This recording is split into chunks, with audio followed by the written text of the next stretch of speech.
पाकिस्तान के आतंकवादी बिलबिला रहे हैं। बिलावल भुट्टो ने एक इंटरव्यू में भारत को खुला ऑफर दे दिया कि भारत चाहे तो पाकिस्तान हाफिज सईद और मसूद अजहर को सौंपने के लिए तैयार है। कह रहा है कि मसूद अजहर कहां, हम बताएं।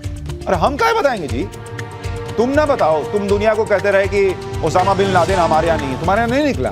फ्रांस की डिफेंस मिनिस्ट्री ने कहा कि राफेल को इसलिए टारगेट किया गया ताकि चीन के विमान को बेहतर साबित किया जा सके।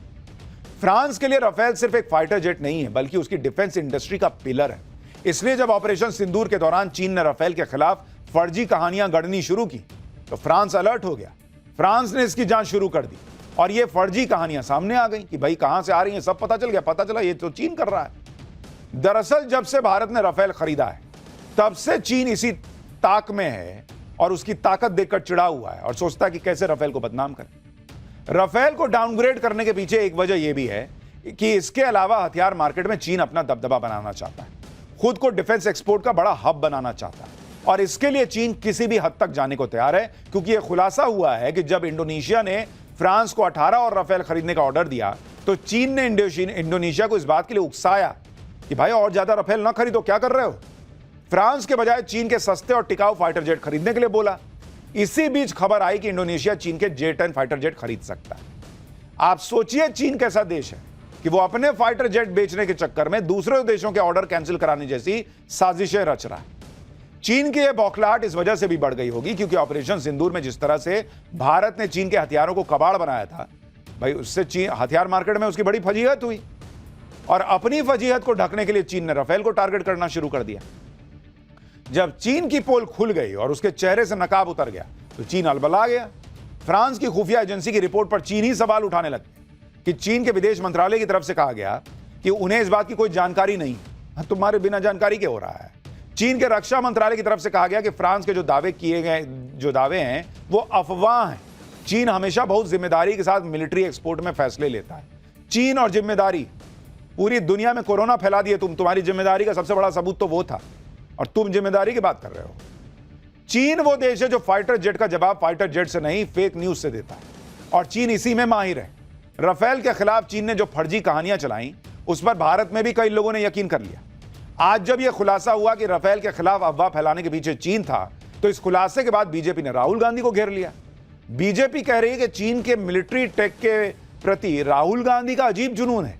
कई बार राहुल गांधी संसद के अंदर और बाहर दोनों जगह चीन के मिलिट्री हार्डवेयर के पक्ष में बोलते आए। साल 2021 में लोकसभा के अंदर उन्होंने यह पूछा था कि भारतीय force Chinese style surveillance drone का इस्तेमाल क्यों नहीं करती। राहुल गांधी ने लद्दाख स्टैंड ऑफ के दौरान चीन की सेना की रणनीति की तारीफ की थी। साल 2023 में लंदन में राहुल गांधी ने यह दावा किया था कि चीन टेक्नोलॉजी की रेस में जीत रहा है और राहुल गांधी ने इस बात पर जोर दिया था कि भारत को भी चीन के मिलिट्री इनोवेशन से सीखना चाहिए। साल 2022 में बंद कमरे में डिफेंस एक्सपर्ट से चर्चा के दौरान राहुल गांधी ने बॉर्डर पर चीन की तरह की टैक्टिकल ड्रोन्स के डिप्लॉयमेंट पर भी जोर दिया था। चाहे भारत की सशस्त्र सेनाओं को कमजोर करना हो या दुश्मन के मॉडल को बढ़ा चढ़ाकर पेश करना हो, राहुल गांधी देशभक्ति के मामले में गलत पक्ष की तरफ खड़े होने में माहिर हैं, यह बीजेपी कह रही है। एक हफ्ते में यह दूसरा मौका है जब चीन के चेहरे से नकाब उतर गया। लेकिन सवाल बीजेपी भी पूछ रही है भाई कि राहुल गांधी का स्क्रिप्ट क्यों मैच करता है चीन से। उन्होंने क्यों नहीं पूछा कि पाकिस्तान में कितना नुकसान हुआ वो बताइए। उनका और दूसरे कांग्रेसी नेताओं का इस बात में इंटरेस्ट क्यों था कि भारत के कितने विमान गिरे, राफेल कितने गिरे। फ्रांस से पहले भारतीय सेना ने भी चीन को एक्सपोज किया था और यह खुलासा किया था कि ऑपरेशन सिंदूर के दौरान चीन पाकिस्तान को पूरा सपोर्ट दे रहा था। जब यहां भी चीन रंगे हाथों पकड़ा गया तो अलबला रहा। चीन से जब यह सवाल किया गया कि वो पाकिस्तान को सपोर्ट कर रहा था तो चीन के विदेश मंत्रालय ने कहा कि उन्हें नहीं पता कि ऐसे आरोप कहां से आए। एकदम ये मासूम चुन्नू मुन्नू से बच्चे हैं, इनको कुछ नहीं पता होता है। कह रहा है कि अलग अलग लोगों के अलग अलग नजरिए हो सकते हैं। हम सिर्फ इतना ही कह सकते हैं कि चीन और पाकिस्तान की दोस्ती किसी तीसरे पक्ष को टारगेट करने के लिए नहीं है। भारत और पाकिस्तान को लेकर चीन की यही पॉलिसी है कि दोनों पक्षों के बीच बातचीत का समर्थन करते हैं। पाकिस्तान जैसे भिखारी देश से तुमने बिना भारत को टारगेट करने की मंशा लिए हुए दोस्ती कर रखी है। उसको इतना पैसा हवा में दे रहे हो तुम। चीन जो सफाई दे दे, लेकिन इससे वो अपनी चालबाजी ढक नहीं पाएगा। चीन ने पर्दे के पीछे रहकर ऑपरेशन सिंदूर के दौरान जो हिमाकत की है, पीएम मोदी उसका पूरा हिसाब करने में लगे हुए हैं। पीएम मोदी ने चीन को एक नया झटका दिया। प्रधानमंत्री के सिर्फ एक हैप्पी बर्थडे बोल देने से चीन तिलमिलाया हुआ है। दरअसल पीएम मोदी ने तिब्बती बौद्धों के आध्यात्मिक गुरु दलाई लामा को उनके जन्मदिन पर विश कर दिया कि हैप्पी बर्थडे। पीएम मोदी ने उनकी लंबी उम्र और स्वस्थ जीवन की कामना कर दी। पीएम मोदी ने कहा कि वो 1.4 बिलियन भारतीयों के साथ मिलकर दलाई लामा को उनके 90वें जन्मदिन पर हार्दिक शुभकामनाएं देते हैं। इतना ही नहीं, दलाई लामा के जन्मदिन समारोह में शामिल होने के लिए केंद्रीय मंत्री किरण रिजिजू भी हिमाचल प्रदेश गए थे। अब इसी में चीन एकदम से चिढ़ गया, उसने विरोध जता दिया, आंतरिक मामलों में दखल बताया।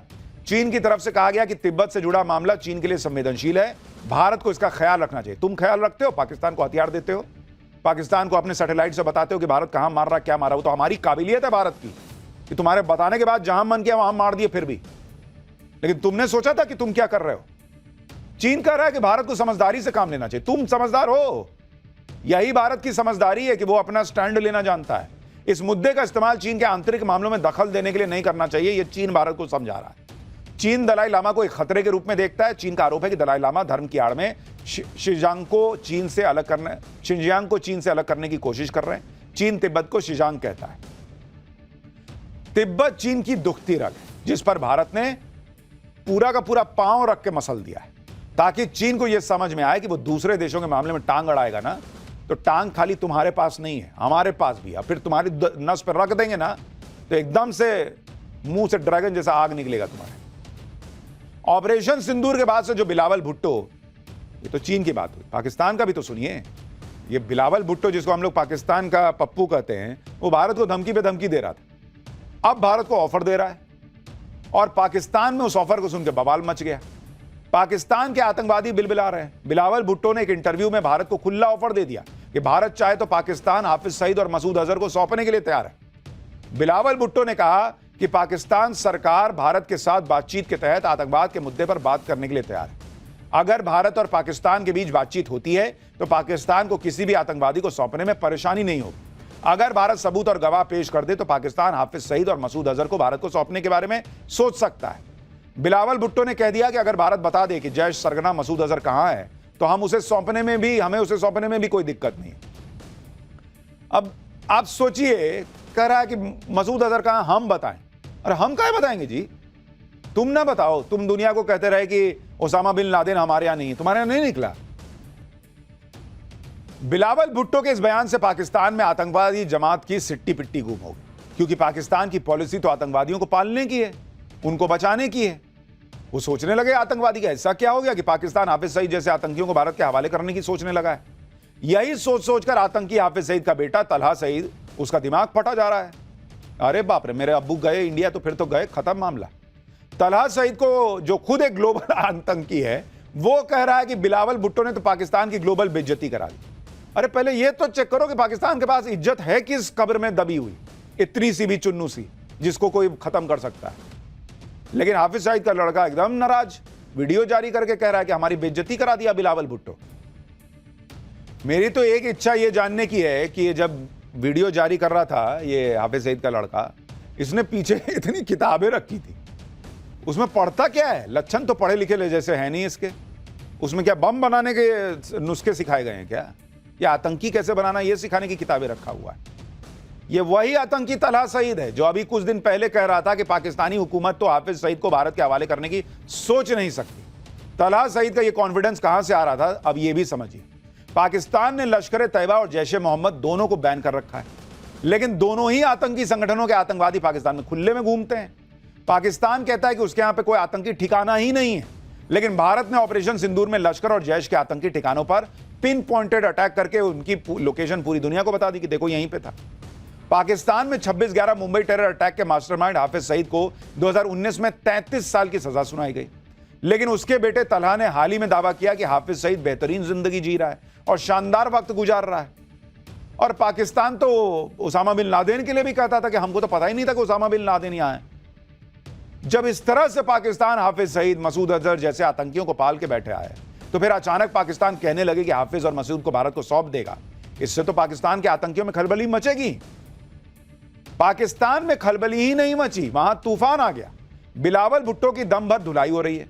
पाकिस्तान को तो अपने आतंकी इतने प्यारे हैं कि उसे हजम ही नहीं हो रहा कि जिन आतंकियों को वो नाज नखरे उठाकर भी सहता है, उन्हें भारत को सौंपने का विचार भी बिलावल के दिमाग में कैसे आ गया भाई?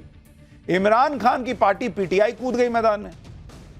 वो कह रही है कि बिलावल भुट्टो ने एक बार फिर बता दिया है कि वो बच्चा है, पीटीआई ने सवाल किया है कि आखिर बिलावल भुट्टो भारत को खुश क्यों कर रहे हैं। हाफिज सईद और मसूद अजहर को भारत के हवाले करने का बयान बिलावल ने किसके कहने पर दिया? क्या शहबाज सरकार भी हाफिज सईद और मसूद अजहर को भारत के हवाले करने पर विचार कर रही है क्या? यह इमरान खान की पार्टी तुरंत आई कि तुम नहीं खड़े हो रहे आतंकी के साथ तो हम खड़े हो जाएंगे। वहां तो आतंकी के साथ खड़े होने की मारामारी है भाई। इमरान खान की पार्टी बिलावल भुट्टो को बच्चा बताने लगी तो हाफिज सईद का आतंकी बेटा तलहा सईद बिलावल की हैसियत पूछ रहा है। पाकिस्तान में मचे इस बवाल के बीच पाकिस्तान के प्रधानमंत्री शहबाज शरीफ की खामोशी बहुत कुछ बता रही है। बिलावल भुट्टो की पार्टी पाकिस्तान पीपल्स पार्टी यानी पीपीपी पाकिस्तान की गठबंधन सरकार में शामिल है। पीपीपी के समर्थन के बगैर शहबाज सरकार सत्ता में रह नहीं सकती। पीपीपी पाकिस्तान के दो प्रांतों सिंध और बलूचिस्तान में सरकार चला रही है। बिलावल के पिता आसिफ अली जरदारी पाकिस्तान के राष्ट्रपति हैं। इतना ही नहीं, भारत के ऑपरेशन सिंदूर के बाद पाकिस्तान की इमेज को ठीक करने की जिम्मेदारी भी बिलावल भुट्टो के पास ही है। बिलावल पाकिस्तान के उन सांसदों के डेलीगेशन को लीड कर रहे हैं जो दुनिया में घूम घूम कर आतंकवाद पर सफाई दे रहे हैं। और वहां जाके वो भाई बोल आया कि हम तो हाफिज सईद को सौंप देंगे। तो वहां आतंकी डर गए कि भाई इसकी तो सरकार में हिस्सेदारी है, इसके बिना सरकार गिर जाएगी। कहीं ऐसा ना हो कि जो पाकिस्तान ईरान का साथ नहीं दिया वहां भूल गया ईरान को, हमको भी भूल जाए और हाफिज सईद को भारत को सौंप दे। पाकिस्तान में हाफिज सईद और मसूद अजहर के खिलाफ बोलने का मतलब है कि अपना काम तमाम कर लेना। लेकिन बिलावल भुट्टो अगर यह बात जानते हुए भी हाफिज सईद और मसूद अजहर पर बोल रहा है तो इसका मतलब यही निकाला जा रहा है कि बिलावल से यह बयान दिलवाया जा रहा है और इसके पीछे पीएम मोदी का डर और ऑपरेशन सिंदूर पार्ट 2 का खौफ भी है। क्योंकि मोदी कह चुके हैं कि पाकिस्तान से जब भी बातचीत होगी आतंकवाद के मुद्दे पे होगी। पाकिस्तान को अगर बात करनी है तो सबसे पहले हाफिज सईद और मसूद अजहर जैसे आतंकियों को भारत को हवाले करो। और मोदी ने दो कह रखा है कि अब भारत के लोगों का खून और सिंधु नदी में पानी एक साथ तो बहेगा नहीं। यही वजह है कि अब पाकिस्तान घुटनों पर है। बिलावल भुट्टो धमकी देने की बजाय ऑफर दे रहा है। कुछ दिन पहले तक कह रहा था कि भारत ने पानी नहीं छोड़ा तो खून की नदियां बहेंगी। अब कह रहा है कि तुम पानी मत छोड़ो, हम हाफिज सईद और मसूद अजहर को तुमको सौंप देते हैं, पुराना हिसाब किताब छोड़ो। पाकिस्तान की पब्लिक को ही नहीं, पाकिस्तान की सरकार और फौज को भी अब समझ आ रहा है कि हाफिज सईद और मसूद अजहर जैसे आतंकवादी फूके हुए कारतूस हो चुके हैं जो अब पाकिस्तान के किसी काम के नहीं है। और हमने आपको पाठशाला में ही बताया था कि पाकिस्तान में अब पहलगाम अटैक के मास्टरमाइंड सैफुल्लाह कसूरी को लश्कर तैयबा में हाफिज सईद की जगह लेने के लिए चुना जा चुका है।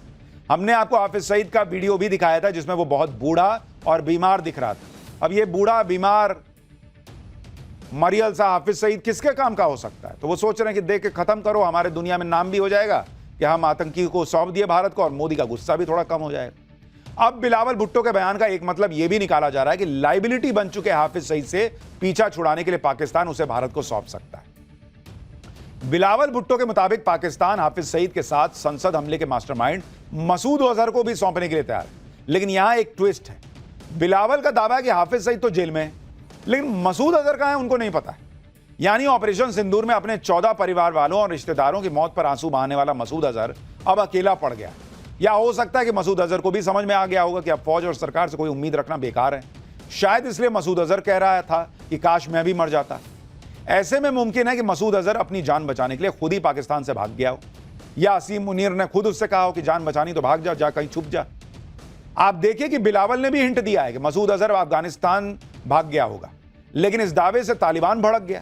सूत्रों के मुताबिक तालिबान सरकार को लगता है कि आतंकी मसूद अजहर के अफगानिस्तान में छिपे होने की अफवाह फैलाई जा रही है। पाकिस्तान चाहता है कि भारत और अफगानिस्तान के बीच दरार पैदा की जाए। तालिबान सरकार के मुताबिक यह वैसे ही है जैसे उसामा बिन लादेन पाकिस्तान में छिपा था और उसे अमेरिका अफगानिस्तान में ढूंढ रहा था। यानी अभी बिलावल भुट्टो के ऑफर में कई झोल हैं और भारत भी अब किसी झांसे में न आने वाला।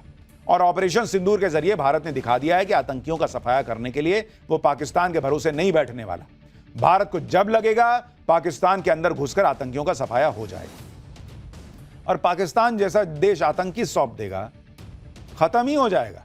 ये सब खाली नौटंकी करता है दुनिया को दिखाने के लिए कि हम थोड़ा सीरियस हैं, लेकिन भाई पैनिक में तो ये लोग आ ही जाते हैं। साल का सबसे बड़ा चुनाव बिहार में होने वाला है और इस चुनाव में सबसे बड़ा टेस्ट इस बात का होगा कि हिंदू जातियों के नाम पर बटा रहेगा या हिंदू एकजुट हो पाएगा।